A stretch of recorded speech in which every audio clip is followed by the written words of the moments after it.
자플래닛 블라인드 기업 리뷰 고소할 수 있을까요? 그 맛집뿐만 아니라 그 기업에 대한 리뷰까지 거의 사실 모든 분야의 익명 리뷰가 보편화된 것 같아요. 최근에 많은 고객사들이 그 악성 리뷰로 골머리를 앓고 있는데 이 자플래닛이나 블라인드 같은 이 익명 리뷰 플랫폼에서 주로 발생하는 것 같아요. 그 악성 리뷰와 관련된 범죄는 이 명예훼손이랑 모욕죄예요. 그 명예훼손과 모욕죄를 아주 간단히 구별해드리면 그 명예훼손은 어떤 그 사실을 이야기해야 됩니다. 이 사실이라는 게 이게 참 진실을 의미하는 게 아니라 감정 표현이 아니라 어떤 구체적인 사실관계를 의미해요. 뭐 예를 들어서 뭐 제가 잠깐 욕을 좀 해보면 야 이게 더러운 한남충 같은 새끼야 뭐 이렇게 얘기하는 거는 모욕입니다. 감정 표현을 하는 거니까요. 반면에 너 누구누구랑 바람 폈잖아, 불륜남이 어디서 나대고 다녀, 뭐 이렇게 얘기를 한다면 이건 명예훼손에 해당해요. 그게 사실이든 거짓이든지 상관없습니다. 이 바람 폈다는 것은 어떤 구체적인 사실관계잖아요. 그리고 여러분들이 마지막으로 기억해야 할 것은 그 모욕죄나 명예훼손이나 다 제3자가 보거나 들을 수 있는 상태에서만 해야 죄가 됩니다.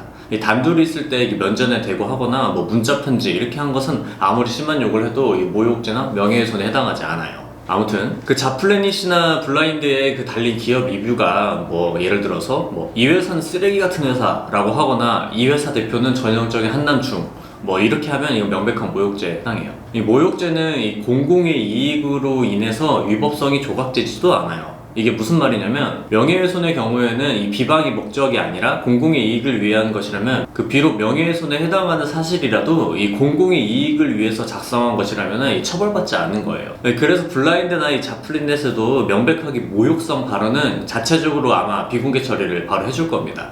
그런데 애매한 것은 명예훼손적 발언이죠. 명백히 허위 사실인 경우에는 뭐 공공의 이익이 인정되지도 않고 비방의 목적이 인정될 수 있어요. 예를 들어서 회사에서 공식적으로 연차 제도를 보장하고 있고 또 자유롭게 사용하도록 명백히 하고 있는데 리뷰에는 이 회사는 연차를 못 쓰게 하는 근로기준법 위반 회사다 라고 쓴다면 이건 비방 목적으로 하는 허위 사실, 명예훼손에 해당할 수 있는 거죠. 반면에 진짜 팩폭을 하는 리뷰일 수도 있죠. 뭐 예를 들어서 회사에서 대표가 실제로 성추행을 해서 처벌받은 사례가 있다고 해봐요. 그런데 기업 리뷰에 누가 이 회사 대표는 전에 지역 성추행에서 처벌까지 받았는데 여자들은 취직할 때 조심해야 하는 게 좋을 듯 뭐 이렇게 쓴다면 이건 진실된 사실이고 자플래닛이라는 기업 리뷰를 위한 공간에 기재한 것이니까 이건 공공의 이익이 인정될 가능성이 좀 높습니다. 이 진실된 사실로 구직자들을 위해 팩폭하는 리뷰는 명예훼손으로 사실상 처벌하기는 어려워요. 자, 그럼 그 어떤 것이 고소가 가능한 리뷰인지 대충 감이 잡히셨을 텐데 그럼 실제 고소를 해서 처벌이 가능할 수 있을까요? 현실은 쉽지 않습니다.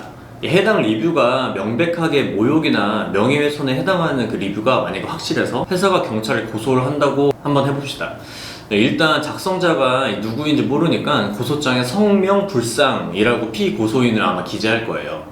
경찰에서는 고소장 내용이 합당하다고 생각하면 수사를 통해서 가해자를 특정해야 하는데요. 해당 기업 리뷰가 달려있는 자플래닛이나 블라인드 같은 회사에 수사협조 요청을 보통 해요. 그런데 지금까지 사례를 보면 그 회사에서 게시물 작성자 정보를 알려준 적이 없다고 하네요. 일부러 안 알려주는 것이 아니라 이 기술적으로도 알려주기 어렵다고 하네요. 이 기술적인 조치로 애초에 이름 같은 개인정보는 받지도 않고 이메일 같은 정보만 받는데 그 정보도 기본적으로 해외 서버에 보관한다고 하네요. 만약에 그 해외 서버에 보관될 경우에는 확실히 강제 수사가 어렵습니다.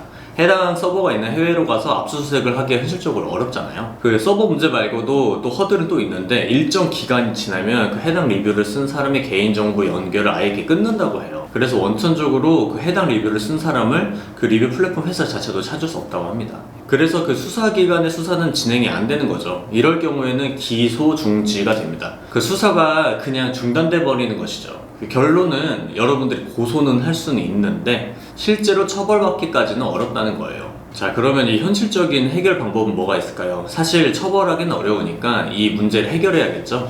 해당 플랫폼 회사에 정식으로 삭제나 비공개 요청을 하는 수밖에 없습니다. 우선 해당 리뷰가 이 기업 입장에서 좀 열받는 거고 좀 거슬리더라도 만약에 모욕에 해당하는 말이 없고 그 내용도 과장이 좀 있지만 사실에 부합하는 것이라면 어쩔 수 없이 여러분 회사 감내해야 돼요. 그런데 이 모욕에 해당하는 말이 있고 전혀 다른 사실을 기재한 것이라면 해당 플랫폼 서비스에 정식으로 이 구체적인 반증을 들어서 이 비공개 또는 삭제 요청을 해야 합니다. 저희 최현이도 이런 악성 리뷰 테러를 한번 당한 적이 있어요. 이런 내용들을 아니까 고소를 하지 않았지만 해당 플랫폼의 이 비공개 처리를 근거를 들어서 주장을 하고 비공개 처리를 받은 적이 있습니다. 이 고소를 하고 싶은 생각이 굴뚝 같겠지만 저도 그 마음을 잘 알죠. 근데 최대한 현실적으로 효과적인 방법을 생각해야 돼요. 왜냐면은 해당 리뷰를 빨리 내리는 게 사실 중요한 거거든요.